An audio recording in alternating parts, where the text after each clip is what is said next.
Hello student, मैं प्रशांत कुमार देव school के online platform पर आपका स्वागत करता हूं। हमने अपनी पिछली कक्षाओं में अपनी 12th एग्रीकल्चर के सिलेबस में एग्रीकल्चर बायोलॉजी के सिलेबस में जो अपने प्रमुख भंडारण के फलों के और फसलों के जो कीट लगते हैं उनके बारे में अध्ययन किया था और अपन ने 2 कीट जो थे अपने वो कंप्लीट भी कर लिए थे। एक था कातरा और दूसरा अपने सफ़ेद लट। आज अपन अपने सिलेबस का नंबर 3 जो कीट है उसको स्टार्ट करने जा रहे हैं। 3 नंबर कीट जो अपना आएगा वो है टिड्डी। हिंदी में इसको टिड्डी बोलते हैं, इन इंग्लिश लोकस्ट। टिड्डी या लोकस्ट, इसके बारे में आज अपन अध्ययन करेंगे। तो सबसे पहले टिड्डी का अपने को करना है वर्गीकरण। वर्गीकरण के अंदर सबसे पहले इसका लिखेंगे अपन वैज्ञानिक नाम, उसके बाद कुल, फिर गण, संघ और वर्ग। तो इस तरीके से इसका वर्गीकरण होगा। वैज्ञानिक नाम लिखते हैं तो टिड्डी का वैज्ञानिक नाम होता है शिस्टोसर्का ग्रिगेरिया। वैज्ञानिक नाम क्या हो जाएगा? शिस्टोसर्का ग्रिगेरिया। बात करते हैं फैमिली की, तो टिड्डी की फैमिली होती है एक्रिडिडी। टिड्डी फैमिली क्या हो जाएगी? एक्रिडिडी।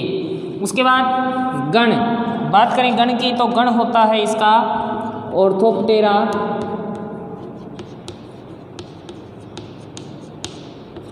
गण ऑर्थोप्टेरा, संघ ऑर्थोपोडा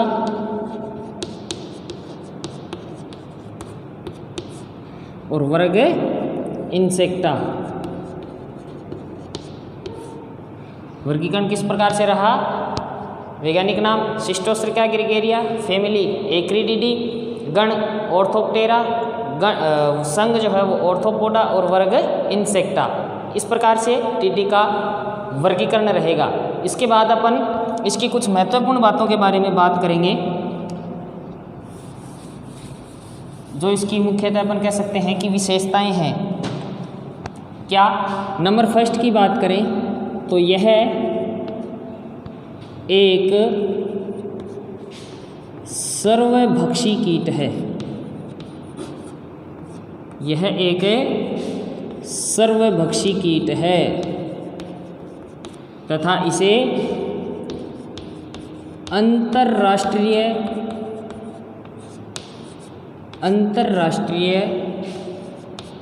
शत्रु के रूप में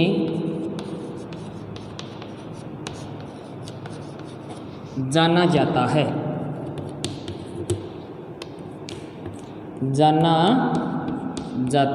यह एक सर्वभक्षी कीट। सर्वभक्षी कीट मतलब हर प्रकार की हरियाली को या हर प्रकार की फसलों को नुकसान पहुंचाने वाला कीट है।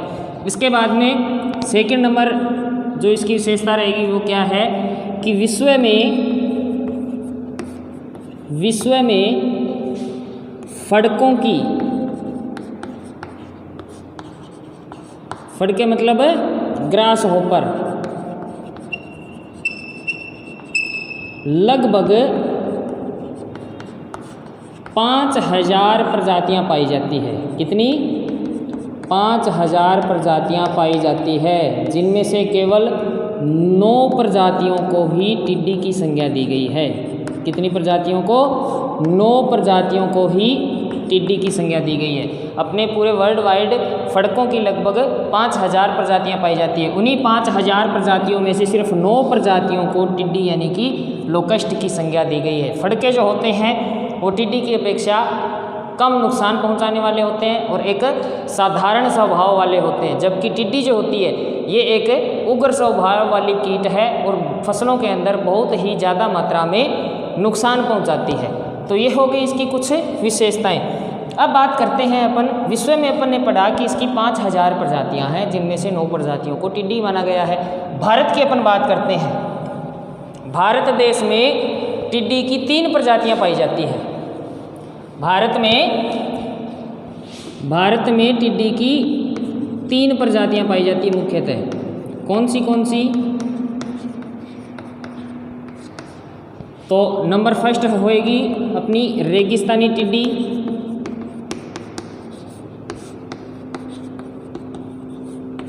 नंबर सेकंड जो है वो है प्रवासिनी टिड्डी,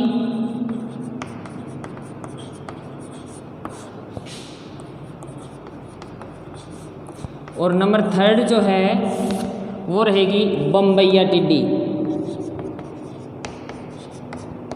बम्बैया टिड्डी, ये 3 प्रजातियां भारत में पाई जाती है। रेगिस्तानी टिड्डी जिसको इंग्लिश में बोलते हैं डेजर्ट लोकस्ट, प्रवासिनी टिड्डी माइग्रेटरी लोकस्ट, और ये हो गई बॉम्बे लोकस्ट।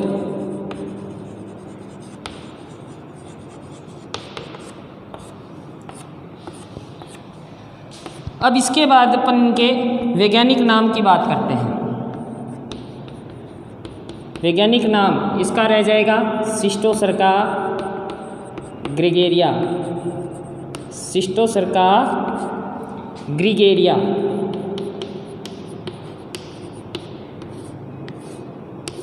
बात करें प्रवासिनी टिड्डी की तो इसका हो जाएगा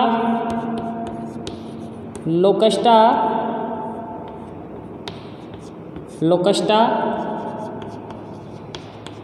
माइग्रेटोरिया। लोकस्टा माइग्रेटोरिया। और बम्बैया टिड्डी का नाम होता है वैज्ञानिक नाम पतंगा सक्सिनटा।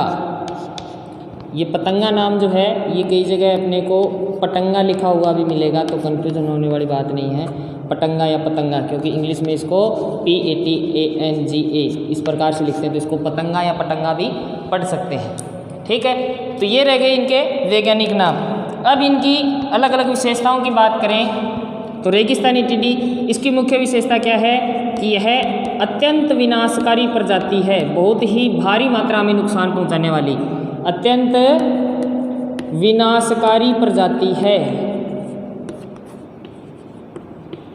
यह अत्यंत विनाशकारी प्रजाति है। नंबर सेकंड इसकी बात करें क्या रहेगी, विश्व में 70 देशों में, लगभग 70 देशों में यह प्रजाति 3 करोड़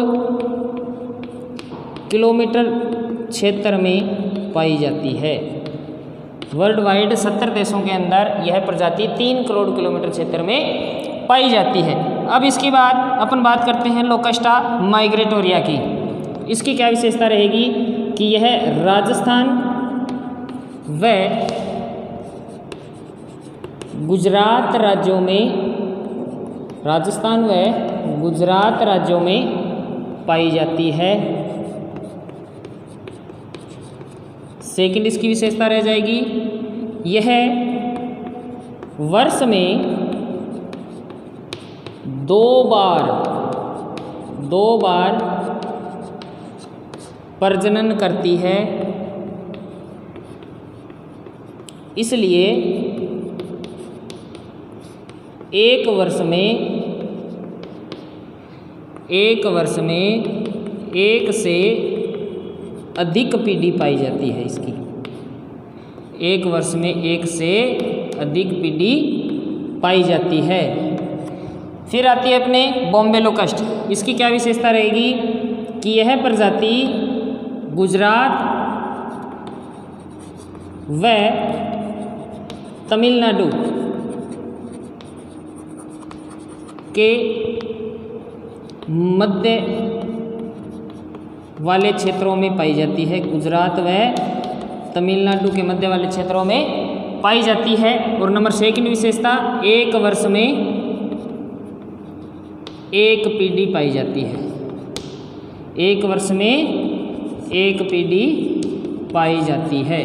तो ये थी इंडिया में पाई जाने वाली टिड्डी की 3 प्रजातियां। कौन सी? रेगिस्तानी टिड्डी जिसको इंग्लिश में बोलते हैं डेजर्ट लोकस्ट, प्रवासिनी टिड्डी माइग्रेटोरी लोकस्ट और बम्बैया टिड्डी बॉम्बे लोकस्ट। बात करते हैं इनके वैज्ञानिक नाम की, तो रेगिस्तानी टिड्डी जो है वो है शिस्टोसर्का ग्रेगेरिया, प्रवासिनी टिड्डी जो है वो है लोकस्टा माइग्रेटोरिया और बम्बैया टिड्डी है वो है पतंगा सक्सिनटा। इसके बाद में इनकी प्रमुख विशेषताएं क्या रहेगी कि रेगिस्तानी टिड्डी जो है यह अत्यंत ही विनाशकारी प्रजाति है, बहुत ही ज़्यादा मात्रा में नुकसान पहुंचाती है और पूरे विश्व के लगभग 70 देशों में 3 करोड़ किलोमीटर क्षेत्रफल में यह टिड्डी पाई जाती है। प्रवासिनी टिड्डी है वो गुजरात और राजस्थान राज्यों में पाई जाती है और एक साल में 2 बार प्रजनन करती है, इसलिए इनकी वर्ष में 1 से अधिक पीढ़ी पाई जाती है। बम्बैया टिड्डी गुजरात व तमिलनाडु के मध्य वाले क्षेत्रों में पाई जाती है और 1 वर्ष में इनकी 1 पीढ़ी पाई जाती है। तो ये इंडिया में पाई जाने वाली 3 टिड्डी की प्रमुख प्रजातियां हैं। इसके बाद अपन बात करेंगे टिड्डी के फेज थ्योरी यानी कि प्रावस्था सिद्धांत की। अब अपन हेडिंग लगाएंगे फेज थ्योरी या प्रावस्था सिद्धांत।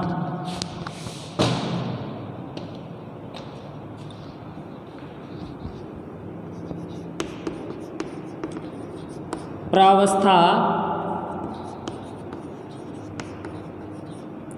सिद्धांत इंग्लिश में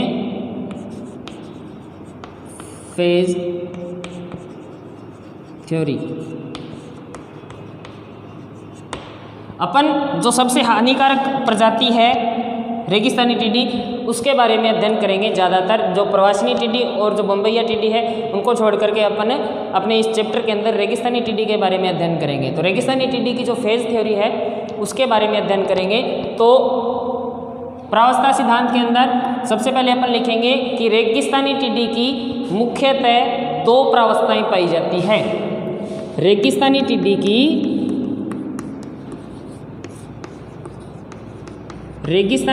की मुख्यतः 2 प्रावस्थाएं पाई जाती हैं। नंबर फर्स्ट कौन सी होगी? एकल प्रावस्था जिसको इंग्लिश में बोलते हैं सोलिटरी फेज, एकल प्रावस्था या सोलिटरी फेज। नंबर सेकंड जो है वो रहेगी युथी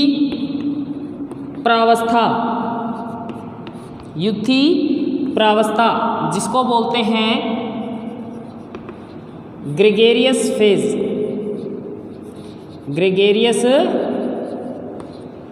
फेज या युथी प्रावस्था। क्या होता है इन प्रावस्थाओं में उसके बारे में अपन पढ़ते हैं कि जो एकल प्रावस्था होती है इसमें टिड्डी की जो संख्या है, टिड्डी की संख्या विरल यानी कि कम होती है। टिड्डी की संख्या क्या रहेगी? कम। एकल प्रावस्था की प्रमुख विशेषता क्या होगी? टिड्डी की संख्या कम होती है। दूसरी विशेषता क्या रहेगी?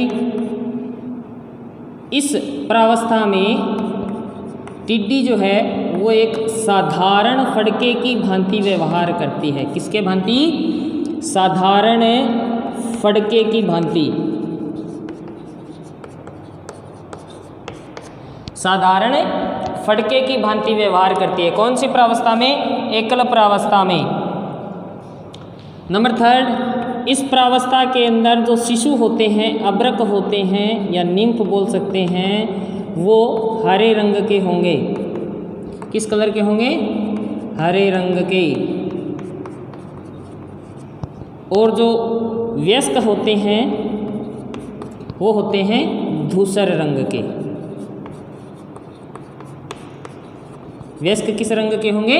धूसर रंग के। तो एकल प्रावस्था की क्या विशेषता होगी कि इस प्रावस्था के अंदर टिड्डियों की जो संख्या होती है वो बहुत ही कम होती है या छिद्री हुई होती है और इसमें जो टिड्डी होती है वो एक साधारण फड़के की भांति यानी कि एक शांत स्वभाव वाले कीट की तरह व्यवहार करती है। और इस अवस्था के जो अब्रक या जो शिशु होते हैं वो हरे रंग के होते हैं और वयस्क जो होते हैं वो धूसर रंग के होते हैं। अब अपन बात करते हैं ग्रेगेरियस फेज यानी कि युद्धि प्रावस्था के बारे में। तो इसकी क्या विशेषता रहेगी? इस अवस्था के अंदर जो अबरक होते हैं, जो शिशु होते हैं, वो उनकी संख्या वो भारी संख्या में पाए जाते हैं, भारी संख्या में पाए जाते हैं। शिशु या अबरक जो है वो भारी संख्या में पाए जाते हैं। रंग किस प्रकार का रहेगा? काला शिशुओं का। और जो अपरिपक्व वयस्क हैं, अपरिपक्व वयस्क जो होते हैं उनका रंग रहेगा हल्का गुलाबी। और परिपक्व जो वयस्क हैं, परिपक्व वयस्क जो होते हैं वो पीले रंग के होते हैं। तो अबरक भारी संख्या में पाए जाते हैं, उनका रंग क्या होता है? काला होता है। और अपरिपक्व वयस्क जो होते हैं वो हल्के गुलाबी कलर के होते हैं, और परिपक्व जो होते हैं वो पीले रंग के होते हैं। अब इन जो युद्धि प्रावस्था में पाए जाने वाले जो अबरक होते हैं, इनकी एक और विशेषता होती है क्या? कि यह एक निश्चित पट्टी में लंबा गमन करते हैं। इनका व्यवहार क्या होता है? एक निश्चित पट्टी के रूप में लंबा गमन करते हैं। इसको अपने लोकल लैंग्वेज में इन अबरकों को क्या बोलते हैं? फाका, जिसका प्रकोप अभी टिड्डी के जाने के बाद हुआ था ना कि फाका। तो अबरक जो होंगे अपन लोकल लैंग्वेज में इनको क्या बोलेंगे? फाका, जो काले रंग के होते हैं और एक निश्चित दूरी में एक निश्चित पट्टी के अंदर लंबा गमन करते रहते हैं। तो साथ ही इनके जो परिपक्व अपरिपक्व वयस्क होंगे वो हल्के गुलाबी रंग के, और जो जैसे ही वो परिपक्व होंगे, परिपक्व होते ही पीले रंग के हो जाते हैं। इन चीज़ों का अपन ने अध्ययन किया है। तो साथ अभी जैसे अपने क्षेत्र के अंदर टिड्डी का प्रकोप हुआ था, तब अपन ने देखा था कि प्रारंभ में जो टिड्डियाँ आई थी वो हल्के गुलाबी रंग की थी, है ना। तो उनको अपन ये कह सकते हैं कि वो अपरिपक्व वयस्क थे। और कुछ समय बाद जब टिड्डी का दोबारा अपने क्षेत्र में आक्रमण हुआ, तब उनका कलर कैसा था? पीले रंग के थे वो, क्योंकि वो उस टाइम में परिपक्व हो गए थे। और जहाँ जहाँ इन पीले रंग के वयस्कों ने पड़ाव डाला है, वहाँ पर किसका प्रकोप हुआ? फाका का, क्योंकि उन्होंने प्रजनन किया है। प्रजनन करने के बाद अंडे दिए हैं, और अंडे से शिशु जो निकलेंगे, युद्धि प्रावस्था के अंदर जो शिशु होंगे वो क्या कहलाएंगे? फाका और काले रंग के होते हैं। अब ये दोनों क्लियर हुई, एकल प्रावस्था और युद्धि प्रावस्था। यहाँ पर एक नाम और आता है अपने, ट्रांसिएंट प्रावस्था। ये क्या होती है? ट्रांसिएंट प्रावस्था क्या होती है? ये क्वेश्चन पूछे तो किस प्रकार से इसका आंसर अपन देंगे कि एकल प्रावस्था और युद्धि प्रावस्था, एकल प्रावस्था और युद्धि प्रावस्था के मध्य, जब टिड्डी एकल प्रावस्था से युद्धि प्रावस्था में आती है तो इनके मध्य का जो समय होता है, इनके मध्य की जो अवस्था होती है, एकल प्रावस्था व युद्धि प्रावस्था के मध्य की अवस्था को क्या कहते हैं? ट्रांसिएंट प्रावस्था कहते हैं। एकल और युद्धि के बीच की जो अवस्था रहेगी उसको क्या कहेंगे? ट्रांसिएंट अवस्था कहेंगे। तो ये आज अपन ने टिड्डी के फेज थ्योरी तक का टॉपिक अपना क्लियर किया है। कल अपन इसके पोषक पौधे, जीवन चक्र और मैनेजमेंट का टॉपिक पूरा करके इस किट को अपन कंप्लीट करेंगे। आज के लिए इतना ही, बाकी अपन अपनी नेक्स्ट क्लास में अध्ययन करेंगे।